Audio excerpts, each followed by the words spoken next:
Good afternoon, everyone. Can you hear me? See, I'm the cheaper version of Charlie Langton. We got the same nasally kind of high-pitched voice, but he's got a couple $1 million more in his bank account than I do. So thank you for being here today. My name is George Chapp. If you don't know me, I'm the chair of the Warren Sterling Heights Area Democratic Club. I'm going to keep my comments very brief because I know you don't want to hear me. You want to hear from the candidates. But I want to thank everyone for being here today. My very first foray into elected campaigns was 1994. And that was with the Sandy Levin, John Papageorge congressional race, and I was in high school. I can tell you, for 30 years, since that time, for many folks, this was one of the toughest primaries seasons that they've had in terms of fundraising, in terms of canvassing and volunteers. But we made it through. And the whole point of a unity picnic is that now that the elections are passed, the primaries are done, the field is set, we want to give a warm round of applause and thank you for all the candidates that ran.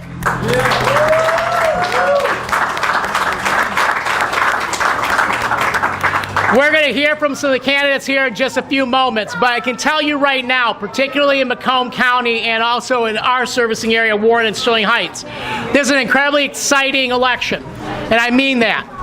The reality is that we have amazing candidates at the county level that made it through the primaries. Megan Cola couldn't be here today, and Alyssa Diable, I swear you cannot repeat this.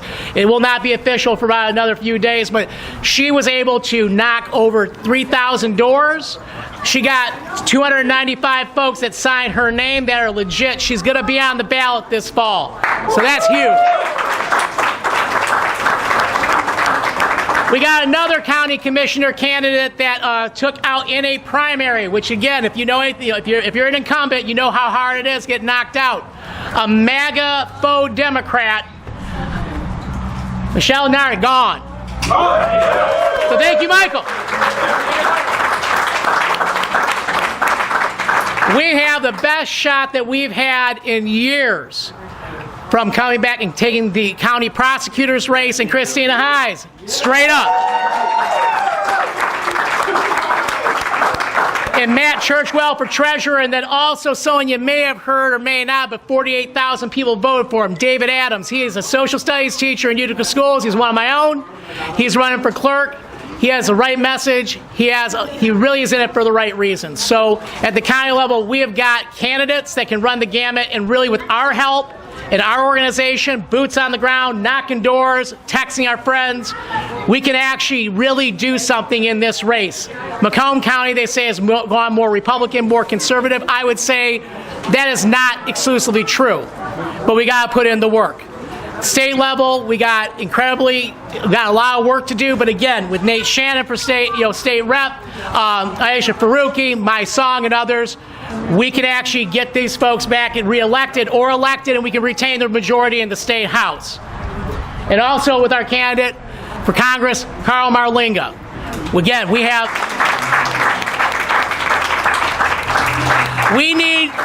we need to stick it to John James in a way that he did not feel in any of his races. I'm going to leave it at that. So more to come. So with that said, thank you for being here. We are going to start out with judicial candidates. You come on up here. You have a few things you want to say, please come on up. We'd love to have you. After the judicial candidates, we are going to have candidates for the county races. They'll come on up.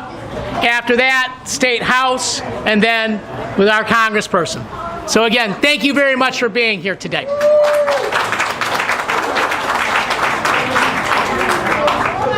Hi, welcome. Hello. My name is Kimberly Thomas, and I'm running for the Michigan Supreme Court this year. I'm so excited to be here. So this year there are two separate state Supreme Court races. Those two races are Justice Kyra Harris Bolden has to run for the remainder of her term. So Justice Bolden is a current justice on the Supreme Court. She's running on the partial term. I'm running for an open term on the Michigan Supreme Court. There's a Republican nominee who is stepping down, so there is no incumbent in this seat. It is our first and last opportunity in a long time to have a democratically nominated candidate in that seat. So we want to try to flip that seat. That's the seat that I'm running for. So it's Kimberly and Kyra, or as we sometimes like to say, Kyra and Kim for the win. Kyra and Kim for the win. So you know, our state Supreme Court is the last stop for decisions about things that matter to us. So if you care about health care, the electoral integrity, labor, employment, the environment, the last decision on those in our state is the Michigan Supreme Court. I'm currently a law professor at the University of Michigan Law School. I teach students the practice of law. I've been a lawyer 25 years for individual clients, so I understand how our state court systems work, from our trial courts to our appellate courts and to the Supreme Court. And we really need people who have a people-focused, who understand what that focus on people is and the impact on our courts. The courts, all of the judge candidates you're going to hear today, there's one thing we want you to remember. Are you going to vote straight ticket and then walk away? No. Okay. What are you going to do? Keep going. Keep voting the whole ballot. That nonpartisan ballot is so important. The judiciary is a co-equal branch of government. So don't just vote for part of your government and then walk away. Vote for the rest of that ballot. In 2022, there were 1 million people that voted for Governor Whitmer and didn't vote for the justices. Okay, that is the difference between a 5-2 majority Democratic nominees on the court and a 4-3 Republican nominated majority on the court. That's the difference. Okay, so please, please, please tell all your friends and neighbors to finish that ballot. On behalf of the other judicial candidates, finish that ballot. So thank you so much. Really appreciate your support. Hello, everyone. My name is LaToya Willis, and I am running to be a judge on the Michigan Court of Appeals. The district that I'm running for covers all of Oakland, all of Macomb, and all of Genesee County. And so I am hoping to get your vote in November. I've been an attorney for 21 years practicing in the Wayne County Prosecutor's Office. And I am running because I believe representation, experience, and integrity matters. The seat that I'm running for covers a quarter of the state of Michigan. 2.1 million voters, and as of today's date, there are 0 African American judges on our district. According to my research, there has never been a black judge elected nor appointed to our district. I think that's problematic because Oakland and Macomb do not look like it looked 40 years ago. And the bench should look like the people that it represents. I'm not only running because representation matters, I'm running because experience matters. So for the last 21 years, I've been an assistant prosecuting attorney in the Wayne County Prosecutor's Office. I have not been there for the pay or for the benefits. I've been there because I believe in public service. I have literally dedicated my entire legal career to public service. It's not just something I do, it's something that I am. And so I believe that for the error-correcting court, the Court of Appeals, we need to be looking at the experience of the judge. The Court of Appeals is basically the equivalent of, I need to speak to your manager. And when you get to the manager, you hope that that person has some experience, that person can help you with whatever issue you have. And so I have 21 years of actual in the courtroom trial experience handling cases. And finally, I'm running because I believe integrity matters. When I was out collecting signatures, 6,200, brutal task. What I heard from many people over and over was, are you a Republican or are you a Democrat? I would tell them it's a nonpartisan seat. They'd say, are you Republican? Are you Democrat? I'd say it's nonpartisan. And they'd say, yeah, but really, is anyone ever really that? And so what I took from that is people are really losing trust in the ability of judges to be fair and impartial. And as a prosecutor, I know that when people lose hope in receiving justice from the court, they start to look for other means to receive justice. and that's bad for all of us. We need to be able to go into a courtroom regardless of what party we're affiliated with, regardless of how much money we have, regardless of what our race is, and know that the judge is going to be fair and impartial. And so I'm running for those reasons.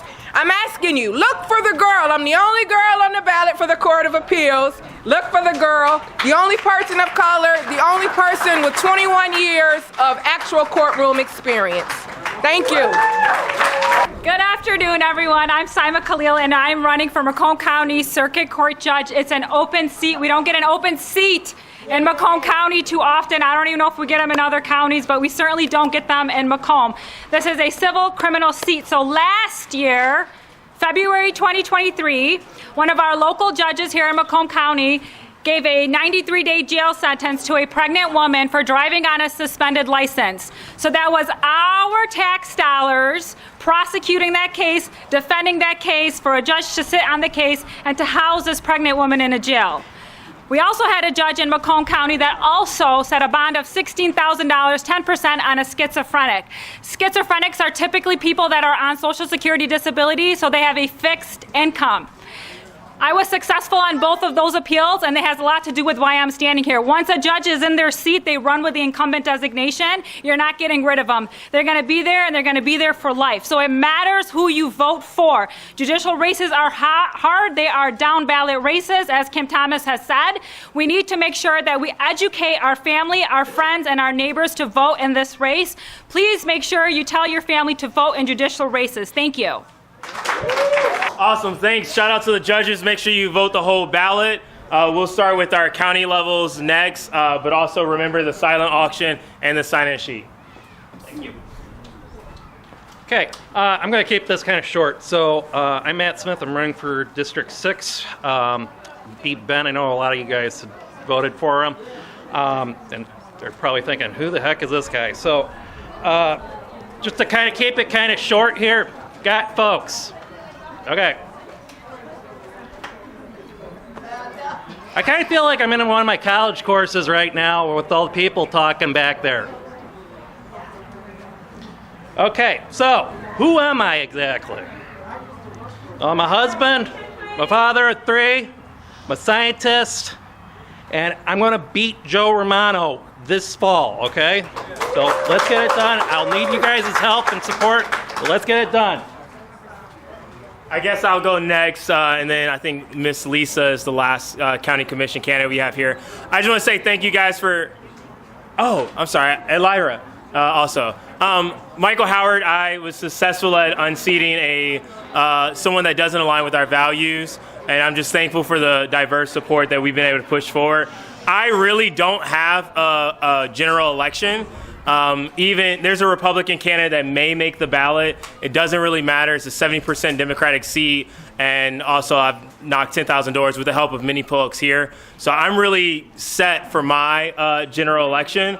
But my goal is going forward is making sure that we can help flip seats, make sure we get Lisa on, and also make sure that we can flip other seats with other county commissioner candidates that are coming up to speak. And just a special shout out to Megan Colo, who could not be here. She's been a great mom, and that's one of the reasons why I love and support her. Yes, yeah, she will. It's not 100% official yet, but she will make the ballot. And so please do everything you can do to come out and support her, because she was so supportive of all of us. Thank you. Thank you, Michael, and congratulations, and I look forward to serving with you in January. My name's Lisa Voino. I'm running for Macomb County Commission in District 11, which is Warren, basically 12 to 14 mile. My background is I'm a registered nurse. Healthcare is very important to me. Mental health services and clean water. I appreciate all of the support that I received in the primary. I was lucky that I did not actually have an opponent in the primary, but I worked very hard going door to door, talking to the constituents there in Warren, and I'm very excited for the Democratic ticket this year. And I was state representative. I served 6 years in the House of Representatives, represented 8 to 12 mile. was, had quite a few bills signed into law. One that I'm very proud of was our 24-hour nursing home hotline that was passed. And looking forward to being able to, get the job done for Macomb County like I did when I served as state representative. So thank you, and enjoy this picnic today. Hello everybody, my name is Adlira Seiko and I'm running for Macomb County Commissioner, District 7.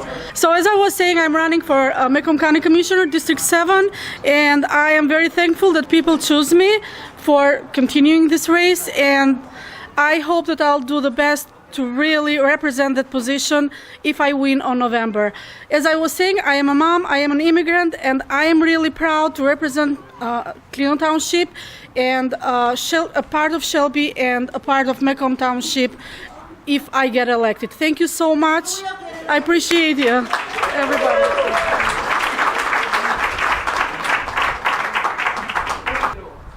Hi everyone, my name's Christina Hines.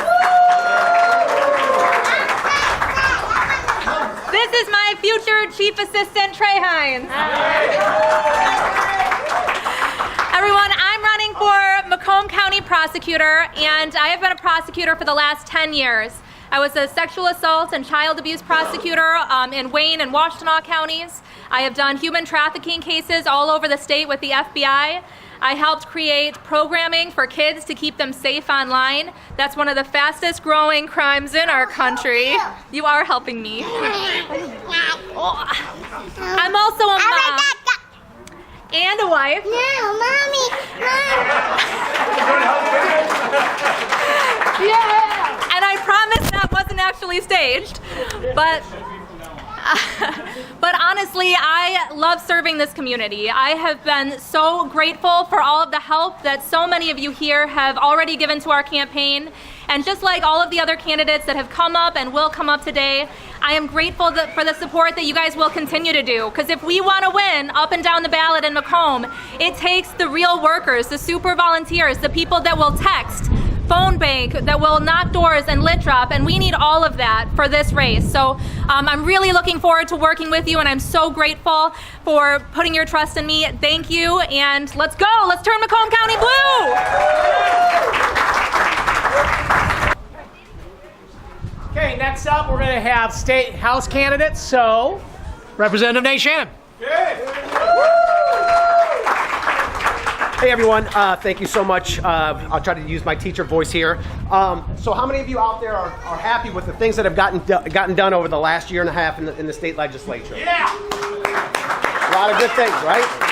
Well, I think many of you know that the seat that I hold, that I've held for the past 3 terms, is very difficult to hold for a Democrat.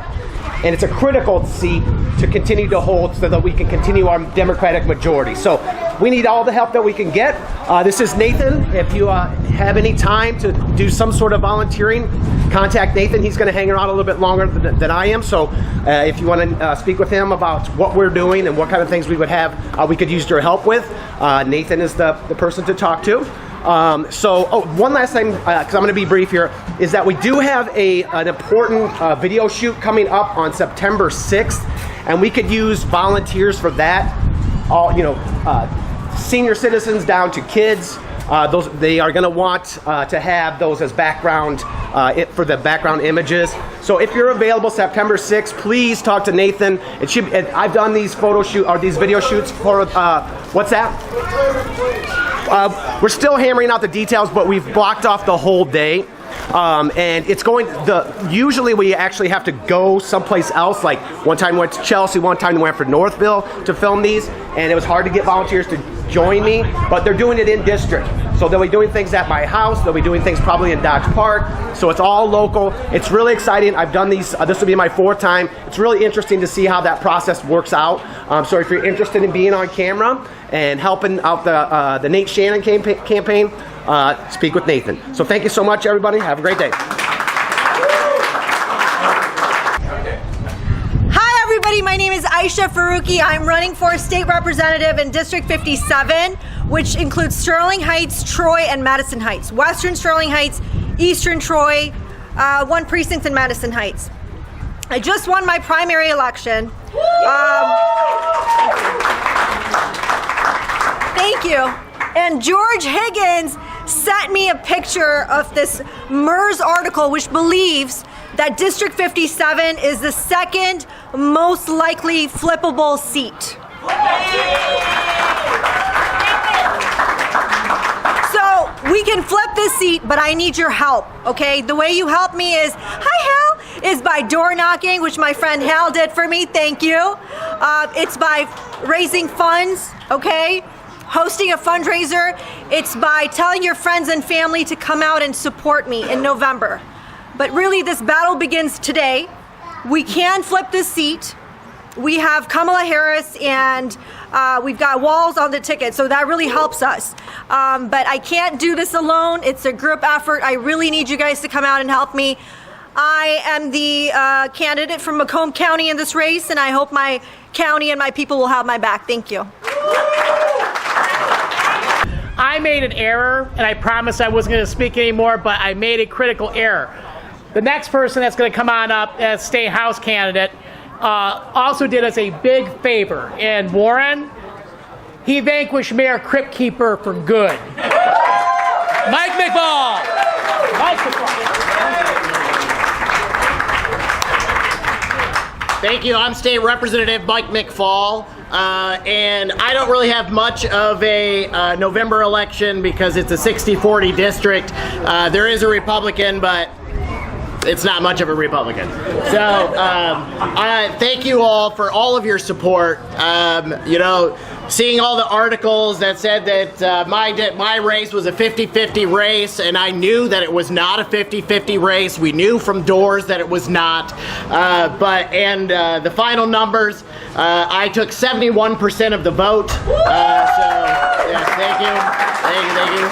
So, but I couldn't do that without all of you guys helping and supporting my campaign. So I appreciate all of that. So thank you again. I will be out this fall working on behalf of candidates like Aisha to make sure that we flip the seats, to make sure we expand our majority in the House. So thank you.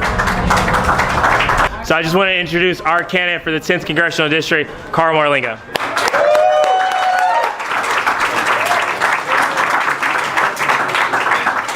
Okay, so let me just start off with some good news. First of all, the primary is over, thank God. I say that because I was involved in a primary this year, as I was in 2022, with some of the finest candidates that could possibly come forward to run for office in the United States. And I am humbled and damn lucky to have been the survivor of the primary. But I see Emily Bush is here, Diane Young is here or was here, Tiffany Tilley, just great people from the last cycle, of course, and Rhonda Powell running as a write-in candidate, Angela Rogan sees from the last cycle, Henry Yanez, and Hoeda Araf, whom I saw this morning. These are good quality people, and for me to come out, I just feel lucky and blessed. But one of us had to win, and now the job is on all of us. We were saying, all of us candidates were saying the same thing, that we're going to try hard to win because we want to win. But the important thing is to get this seat back in the Democratic column. Because here's what is at stake. January 6th of 2021, after President Biden had won the election, we saw for the first time in American history a group of people trying to use violence to overcome an election. I think all of us, when we were going to school, we learned about the peaceful transition of power, the pride of the United States, that we never had to worry about one president when he or she was leaving the office to be actually digging in their heels and not wanting to leave, but it actually happened. But now remember, that happened with only 2 months preparation. The Republicans have had 4 years to plot this out. Now, with Kamala Harris at the head of the ticket, we have a new burst of energy. We are going to win Wisconsin. We are going to win Pennsylvania. We are going to win Michigan, okay? And at the end of the election in November, we are going to have a majority of electoral votes. But remember, January 6th is coming again, and by coincidence, it is again the 6th of January where the Electoral College ballots will be open. And Mike Johnson, the Speaker of the House, was the leader of the election denial movement. He is now the Speaker of the House. If we don't have a majority in the House of Representatives, if Hakeem Jeffries is not the new Speaker, we run the real risk of finding out that in spite of our electoral vote win, we now have a contest in the House of Representatives, which then, if you can kind of chart this out, if it goes up to the Supreme Court of the United States, we have a majority of Trump lackeys on the Supreme Court of the United States, the ones who created out of nothing the concept of presidential immunity, that the king can do no wrong, that a president can't be prosecuted for crimes committed in office. That's what they said when it's not supported anywhere in the Constitution, in the Federalist Papers, in the history of the United States. They did that as a matter of pure political power. And so if Mike Johnson still has a majority in the House of Representatives in January of next year, it almost doesn't matter who wins the election, because the Republicans will have it in their power to bollocks things up in the House. There'll be a court case, and then it goes up to a very untrustworthy, in fact, predictably untrustworthy Supreme Court. So the way that we ensure against that, and I was with Hakeem Jeffries the other night, and I told him, I'm one of the 4 votes that will put you into the speakership. And he said he knows. He knew everything about the race. He maxed out on my campaign. The National Democratic Party is going to be giving me a lot of help. But it's the 4 votes. We have this one in Michigan that we can pick up. We have 3 House seats we have to defend, but we got to pick one up. This is the one we can do, and then we have to leave it to the Democratic Party in the other 49 states to find another 3 seats to save us from this debacle where our very republic could crash and burn if we don't win the House. So that comes down to all of us. No pressure, all right? We are the ones who have to save democracy. I mean, I remember in 2008, that wonderful November night, Barack Obama, the crowd saying, we are the ones who we have been waiting for. It is up to us. We did a great thing in 2008. We'll do a great thing in 2024. But again, because of what I just said, it is at risk. And so I'm going to ask all of you, whether you supported me in the primary or not, to make this a priority, because the road to the control of the House runs through the 10th District. The U.S. Senate, Alyssa Slotkin and I have talked. It runs through a successful campaign in the 10th District. And the presidency runs through the 10th District itself. It's all here. So Alan Fosnack, my guy with his clipboard there, is happy to take down your information. I'm going to be asking everybody to at least take a lawn sign, maybe a couple of others for other people. We are going to get plenty of money from the National Democratic Party, but that doesn't necessarily win elections. What wins elections is word of mouth, talking to your neighbors, getting out, making sure that every last vote gets out, and we are going to have a campaign that is aimed at the old-fashioned knocking on doors, doing a lot of the basic work in persuading people, meeting people face to face. Because remember, the last time I lost by 1,600 votes, 0.5%, 4 votes per precinct. We can all find 4 votes per precinct. And if we do, we will make sure that all of us enjoy personal freedom, especially women who will have the ability to control what they want to do with their own bodies. We will have the ability to say the climate change era is over, that we are going to do the right things environmentally to save the planet, and most significantly, we are going to be able to save democracy. So thank you very much, and let's get out there and work and win. Okay. And so we have one more judicial candidate that I want to take the privilege of introducing, and that's Mr. Shepard.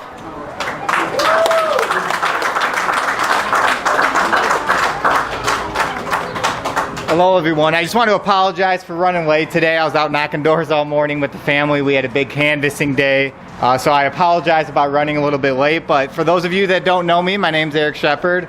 I'm running for 41A District Court Judge. The district encompasses Shelby Township, Sterling Heights, Macomb Township, and Utica. Currently, I serve as a private attorney down in St. Clair Shores. We represent the city of St. Clair Shores, East Point, as well as Grosse Pointe Farm. So a lot of my practice involves doing municipal prosecutions, municipal litigation, things of that nature. In the private side of my practice, I do quite a bit of criminal defense. I started off as a court-appointed attorney, helping those in need and making sure that everybody gets a fair and just day in court. I also do some landlord-tenant as well as some civil litigation. So the current seat out in Shelby Township is held by my father, Judge Douglas Shepard. He's retiring this year after 23 years on the bench, where he served the cities of Macomb, Shelby, Sterling, and Utica well. So I'm hoping to be able to fill his seat.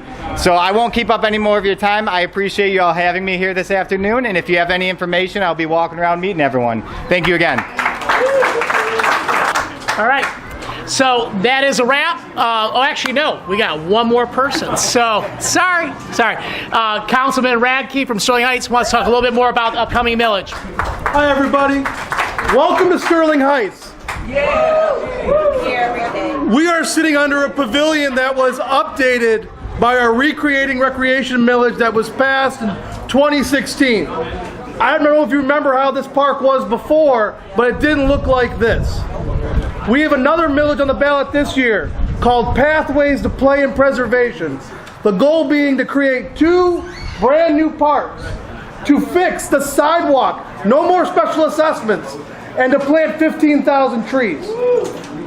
It's on the ballot this year in November. 0.95 mils for 15 years. We're asking for your support. There's a lot of, I want to say, misinformation out there. But if you want Sterling Heights to move forward, if you want recreational amenities like these, we ask that you support that millage and ask your neighbors to support that millage. That's all I got to say. Thank you for coming tonight. With that said, I want to thank everyone for coming out today. We appreciate it. We know a lot of you were at the 10th Congressional or the CD9 conventions earlier today. Definitely eat more food, commiserate. Make sure you sign on up. You're going to be hearing a lot more from the club and also our affiliate organizations like the official Democratic Black Caucus about having a unified plan moving forward in this election. Let's go get it.